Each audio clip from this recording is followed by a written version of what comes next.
Hello साथियों, आज हम कुछ चर्चा करेंगे सब्जियों में नर्सरी प्रबंधन के संदर्भ में। और हमारे साथ कार्यक्रम में हैं श्री अरविंद कुमार त्रिपाठी जी, जो कि असिस्टेंट चीफ टेक्निकल ऑफिसर हैं केंद्रीय द्वीपीय कृषि अनुसंधान संस्थान में।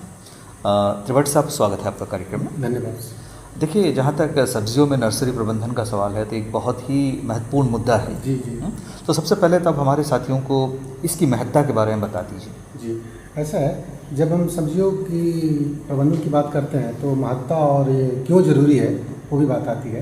तो इसलिए महत्व इसलिए बढ़ जाता है कि हम जो सब्जी की नर्सरी लगाते हैं तो वो तो पहली बात कि हम अपने ढंग से अपने मनचाहा पौधों को उगा सकते हैं। जैसे कि हम छोटे बच्चों को सजाते संवारते हैं, अगर अच्छे से देखभाल करेंगे तो उसकी आगे चल करके परवरिश अच्छी होगी, अच्छी, और नर्सरी अगर हम अच्छे से करेंगे तो उसकी पैदावार अच्छी होगी, उपज अच्छा होगा। दूसरी बात यह कि इसमें हम अपने जैसे बारिश हो गई, खरपतवार आ गए, तो कुल मिला जुला कर मैं करेंगे मतलब ये कि अपने ढंग से उसकी देखभाल उचित तरीके से हम कर सकते हैं। ये तो हो गई ये महत्व की बात। बिल्कुल जी। जहाँ तक जैसे आपके कहने का मतलब है कि नर्सरी चूँकि छोटी जगह पर होती है तो वहाँ पर देखभाल आप शुरुआती कर सकते हैं, स्टेज में बहुत आसानी से कर सकते हैं और मुख्य खेत में से अच्छे पौधे मिल सकते हैं। जी। तो जहाँ तक नर्सरी के लिए, जहाँ पर किसान भाई नर्सरी लगाएंगे जी जी, तो वहाँ पर मिट्टी वगैरह कैसी होनी चाहिए, कौन कौन सी बातें ध्यान में रखनी? जी, ये बहुत महत्वपूर्ण विषय होता है जो किसी भी पौधे के लिए, खास करके नर्सरी की बात पर जब करते हैं तो इसमें जो मिट्टी है और जो हमारे जो चुनाव जब करते समय 2-3 बातों को बहुत ज़रूरी ध्यान रखना चाहिए। जैसे कि हमारा जो घर है उससे ज़्यादा दूर ना हो नर्सरी, क्योंकि आने जाने में सुविधा हो। उसके बाद से वो जो हमारे जो खेत है वो उपजाऊ करने का मतलब ये कि उपजाऊ तो एक तो बनाते हैं और एक बना बनाया होता है। तो वो उस खेत का चुनाव हम लोग करें। जैसे पिछले वर्ष धान की फसल ली गई हो या दलहन की फसल ली गई हो या तिलहन की फसल ली गई हो तो वो पहले से ही वो उपजाऊ होती है। अगर नहीं होती है तो उसको उपजाऊ बनाना पड़ता है। ठीक है। दूसरा बात की जब ध्यान रखने वाली बात है कि सूर्य की रोशनी है, जैसे पेड़ के नीचे नहीं बनाना चाहिए या कोई छायादार जगह में नहीं बनाना चाहिए। उससे क्या होता है कि जो महत्वपूर्ण लाइट होती है, कुछ लाइट जरूरी होती है, सूर्य की किरणें जरूरी होती है, तो वो बराबर मात्रा में मिले, मतलब खुली जगह हो, तो इसका ध्यान जरूर रखना चाहिए।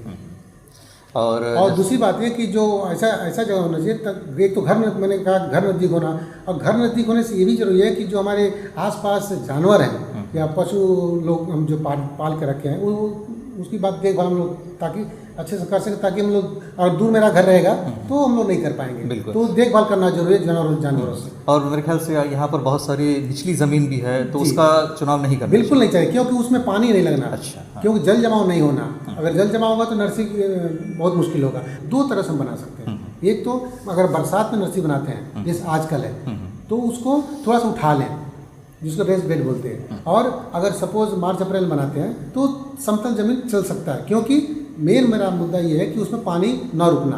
अच्छा। पानी अगर रुकेगा तो नर्सरी खराब हो जाएगा।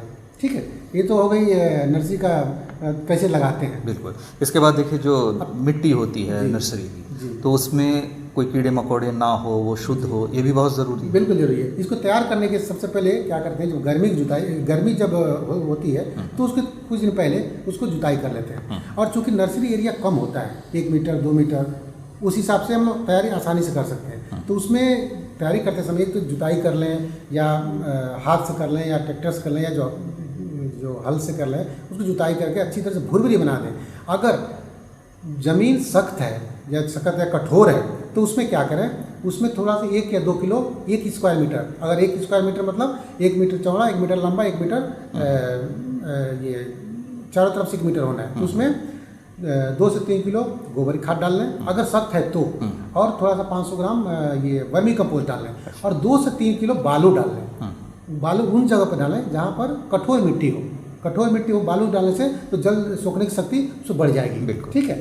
और ये कर लें, और उसमें जब सब मिला करके अच्छी तरह से तैयार करके उसको जो एक डंडे से बराबर कर देना चाहिए, समतल कर देना चाहिए, उठा करके। और थोड़ा ऐसा उठाए 4-5 सेकंड उठा दें, ताकि अगर पानी लगे भी, चारों तरफ से नाली बना दें, ताकि जो भी पानी रुके या गिरे, बरसात हो या चाहे सिंचाई, कभी कभी हम लोग क्या करते हैं सिंचाई ज़्यादा करते हैं तो पानी निकल जाए, और पानी वहाँ रुकेगा तो पौधे मर सकते हैं, बिल्कुल, पौधों को नुकसान हो सकता है। बिल्कुल। जी तो इसके बाद आती है कि जो नर्सरी में जो बीजों की बुआई जी करते हैं। जी इसमें बीजों की बुआई करने से पहले सर इसमें मृदा उपचार नर्सरी प्रबंधन में बहुत जरूरी है। अच्छा। मृदा उपचार इसलिए जरूरी है कि पता नहीं चलता, कभी कभी क्या होता है किसान भाई सीड लगा देते, बीज लगा देते हैं और बीज जमता ही नहीं 4-5 दिन बाद। ऐसे जब टमाटर, मिर्ची वगैरह, गोभी वगैरह का जो सीड लगाते हैं तो 4-5 दिन बाद जमता नहीं है, तो पता नहीं चलता कि वो क्या हो गया, जी। बीमारी हो गया, कीड़े हो गए। तो वो जो जमता नहीं है वो तो 2 बीमारी बहुत ज़्यादा इसमें लगती है। एक डंपिंग आप बोलते हैं हम लोग, वो प्री और पोस्ट, पहले और उगने के बाद में। अच्छा। तो उगने के पहले 3 दिन बाद अगर न जमे तो आप मतलब किसान समझ लें कि वो बीमारी लग गई है, यानी बीज सड़ गया है। जी। तो इसलिए उपचार करना बहुत ही जरूरी है। उपचार, हाँ, मृदा उपचार और ये बीज उपचार दोनों बहुत जरूरी है। मृदा उपचार के लिए 2-3 तरह से कर सकते हैं। एक तो जो बिना कोई ये लागत से गर्मी में खुले छोड़ दें, अच्छा। खेत को जोत करके या फावड़े से चला करके, चूँकि नर्सरी एरिया कम होता है तो छोड़ दें ताकि सूर्य की रोशनी प्रॉपर उसमें अंदर तक जाए और उसमें जितने भी जीवाणु, वायरस वगैरह है वो सब मर जाएं। अगर ये संभव नहीं है तो नर्सरी लगाने के 15 दिन पहले, चूँकि छोटा नर्सरी है, एक पॉलीथीन बिछा लें, जैसे हमारे घर में होता है ना, हालांकि 200 से 400 माइक्रोन होता है, लेकिन माइक्रोन न समझें, जस्ट एक पॉलीथीन बिछा दें, वो अच्छा से बिछा दें, चारों तरफ से ढक दें। ढकने के पहले उसमें एक फॉर्मेलिन दवा आती है, उसमें 1.5 से 2% एक जग में मिला करके 1 लीटर में उसको बिछा दें और उसमें पॉलीथीन ढक दें। एक तो हो गई सूर्य की रोशनी उसमें चला जाएगा, जुताई हो गई। दूसरा ये जो हम लोग फॉर्मलिन जो उपचार करते हैं उसमें करने के बाद 15 से 20 दिन पहले बुआई के करेंगे, उसके बाद से कुछ दिन बाद हम हटा देंगे। अच्छा। ताकि उसमें उसका जो रिएक्शन होता है जमीन के अंदर जाए और जो पैथोजन वगैरह है वो सब मर जाए। अच्छा। कीड़े मकोड़े जो भी है वो मर जाए। जी।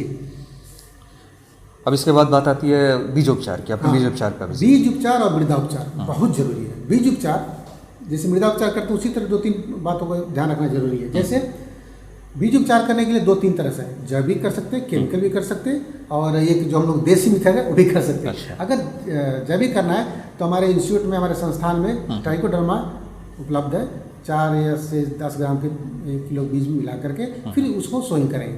और अगर आपको सपोज मान लीजिए नहीं उपलब्ध है तो हमारे बाज़ार में कैप्टॉन, थीराम या ये जीरम या रिडोमिल या बेवेस्टीन के नाम से आजकल लोग जानते हैं, वो भी 2 से 3 ग्राम प्रति किलो बीज के हिसाब से मिक्स करके उसको बुआई करें। अच्छा। उसके बाद आता है ये बुआई, अगर हमको बेड में करना है तो 2 तरह से करना चाहिए। अच्छा। एक तो डायरेक्ट हम छींट देते हैं, तो डायरेक्ट छींटना उचित नहीं होगा क्योंकि हम लोग उसमें मेंटेनेंस नहीं कर पाएंगे, खरपतवार आता है, फिर उसमें अगर ज़्यादा कहीं गिर गया तो ज़्यादा आबादी हो जाएगी, उससे घनी आबादी हो जाएगी उसमें चारों की, तो बीमारियाँ आएंगी। तो इसलिए उसको लाइन से सोइंग करें। लाइन से सोइंग करने के लिए 2-3 सेंटीमीटर बराबर एक नाला बना दें, उसके बाद से उसमें भुरभुरा दें। बीज उपचार करने के बाद ये तो 2 हो गई, बीज उपचार और मृदा उपचार। बिल्कुल। इसको जैसे आपने कहा कि जब बीजों की बुआई करते हैं नर्सरी में, लाइन में होनी चाहिए ताकि बाकी जो केयर हो वो हम लोग आसानी से कर सकते हैं। इसमें क्या होता है ना कि बीज भी कम लगते हैं, जैसे हाइब्रिड सपोज किसान भाई अगर लगाते हैं बहुत महंगा भी होता है तो वेस्टेज नहीं जाएगा जी, इसलिए हम लाइन में लगाते हैं। अब बाकी जो भी क्रिया हम करते हैं ना, बाकी उसके सोइंग के बाद चाहे निराई गुड़ाई हो या इरिगेशन हो, तो उसमें आज जब लाइन से करेंगे तो दूर जो रहेगा तो सब स्वस्थ पौधे निकलेंगे, मोटे निकलेंगे, वो कोई मतलब दुबले पतले नहीं निकलेंगे। बिल्कुल बिल्कुल। तो देखिए हमारे द्वीपों में सबसे बड़ी समस्या तो कीड़े और बीमारियों की होती है, तो नर्सरी में भी इनका प्रबंधन बहुत ज़रूरी है। नर्सरी में इसका प्रबंधन बहुत ज़रूरी है। नर्सरी में कीड़े उसमें 2 ही तरह से लगते हैं। एक तो लीफ माइनर, जो उसको जो पत्तियों को अगर नर्सरी 3-4 पत्ती आता है ना तो सुरंग बना देती है। अच्छा। तो ये बहुत मतलब मेजर पेस्ट है इसमें, तो उसके लिए एकदम देसी मेथड अपनाना चाहिए, कोई केमिकल नहीं अपनाना चाहिए। जैसे बाजार में तंबाकू मिलता है, 40 ग्राम तंबाकू ले लें, पूरे रात रख दें थोड़े से पानी में, उसको सवेरे उसको 1 लीटर पानी में मेकअप कर लें, मतलब बढ़ा लें। अच्छा। और उसको स्प्रे कर दें तो वो लीवियोमाइडर जो है, लीफ माइडर जो सुरंग बनाने वाले कीड़े वो खत्म हो जाएंगे। अच्छा। उससे बड़ा नुकसान होता है, सुरंग बनाकर ना वो हरा वाला भाग को खा लेते हैं तो पीला पड़ जाएगा, बाद में सूख जाएगा, तो 1-2 पत्ती बचेगा, तो उससे स्वस्थ पौधे नहीं बचेंगे जी। और उसमें एक बाजार में एक और मिलती है ऑयल या नीम के कर्नल गिरी होते हैं, वो भी 4% 40 ग्राम कर लें, थोड़े एक पानी लीटर में लगा लें, एक दिन छोड़ करके 1 लीटर में मेकअप करके उसको स्प्रे कर दें, ताकि ये जो लिप्स माइनर है वो खत्म हो जाएगा। बीमारियों का जहाँ तक सवाल है, ना बीमारी मैंने कहा शुरू में बताया ना, डैम्पिंग ऑफ। जी हाँ। अगर उसमें सीड उपचार करेंगे, मृदा उपचार करेंगे तो बीमारी नहीं आएगी। अच्छा। अब बात आती है बीज बो लेने के बाद केयर की। सब्जियों के नर्सरी प्रबंधन में केयर बहुत बड़ा महत्वपूर्ण योगदान है। जैसे मान लीजिए कि हम सब्जी बोल दिए, तो केयर ना करें तो वो काफ़ी नुकसान होगा उसमें।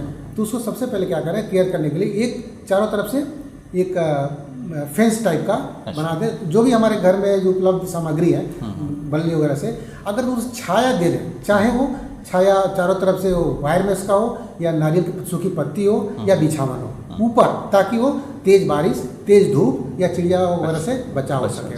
दूसरी बात, मल्चिंग कर दें, बीज बोने के बाद मल्च कर दें। मल्च जो मटेरियल है उसको थोड़ा ट्रीटमेंट कर लें। उसको ट्रीटमेंट करने के लिए क्या, या तो धूप में सुखा दें, या जो हमारे पास जो दवाई है उसको भी स्प्रे कर लें, ताकि वो भी जो जीवाणु रहता है, कीटाणु रहता हो जाए। उसको मल्च करने से क्या होता है, वही जैसे कवर से फायदा होता है, उससे मल्च से ही फायदा होता है, खरपतवार भी नहीं होता है। ठीक है। अब मल्च को तीसरे दिन, जैसे टमाटर के बीज हो गए या गोभी वर्गीय सब लोग के बीज हो गए, तीसरे या चौथे दिन निकाल दें, ताकि उसमें अंकुरण शुरू हो जाता है। अगर एक दिन अगर देरी हो गया तो पीलापन आ जाएगा, पौधे बाहर नहीं निकल पाएंगे और पौधे मर जाएंगे। तो ये सब छोटी छोटी बातें हैं जिन पर कि किसान अगर ध्यान दे तो नर्सरी में अच्छे पौधे वो ले सकते हैं। और जैसे जी आपने शुरू में बताया कि अगर पौधे अच्छे हैं तो मुख्य खेत में अच्छे होंगे, बढ़वार अच्छी होगी और उपज अच्छी प्राप्त होगी। बिल्कुल। तो त्रिपाठी जी, आपने सब्जियों में नर्सरी प्रबंधन के बारे में सिलसिलेवार तरीके से बताया, भूमि का चुनाव कैसे करें, मृदा का जो उपचार है कैसे करें, बीज उपचार कैसे करें। जी हाँ बिल्कुल। और किस तरह बुआई के समय क्या बातें ध्यान में दें और नर्सरी में कौन कौन सी मुख्य बातें ध्यान में देनी चाहिए। उम्मीद करते हैं कि किसान इन बातों पर ज़रूर ध्यान देंगे। आपने इतना वक्त दिया, बहुत बहुत धन्यवाद। धन्यवाद।